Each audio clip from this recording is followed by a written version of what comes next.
Today, the DA announced she won't pursue criminal charges against two APD officers who shot a mentally ill man to death in his own backyard.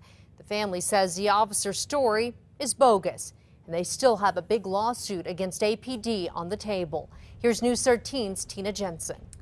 It was a controversial APD shooting from the beginning. Two officers in street clothes hopping a fence into a backyard to serve an arrest warrant to a young man with schizophrenia. Within 5 minutes, Christopher Torres was dead.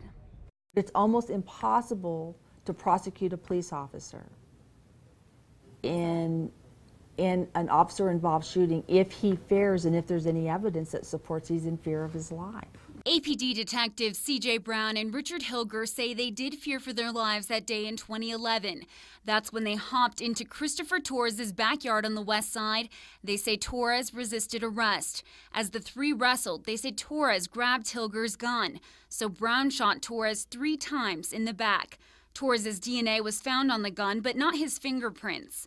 Brandenburg says they found nothing to contradict the officer's story except for the one eyewitness. One of the officers was behind him with all of his weight pressed on his back, and one of the other officers was on that side punching his head and his side. A neighbor witnessed the struggle and called 911 thinking Torres was being robbed. I heard them yelling that they were going to shoot him, and that's when I backed up and ran to call the police. She maintains she never saw Torres with the gun, but Brandenburg says her statements didn't add up. When you look at the facts in their totality, an officer atop Christopher, 2 officers, and we are expected to believe that they could not control the scene. Christopher Torres' mother believes the officers are lying about what happened and wonder why then Chief Ray Schultz refused to give them polygraph tests.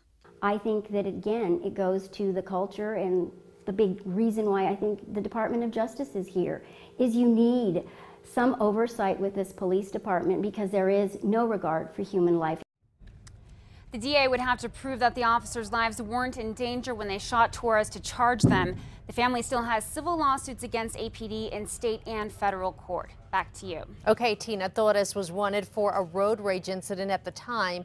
The autopsy report showed Torres, who had been diagnosed with schizophrenia, had been smoking spice. We could not reach APD for comment tonight on the DA's decision.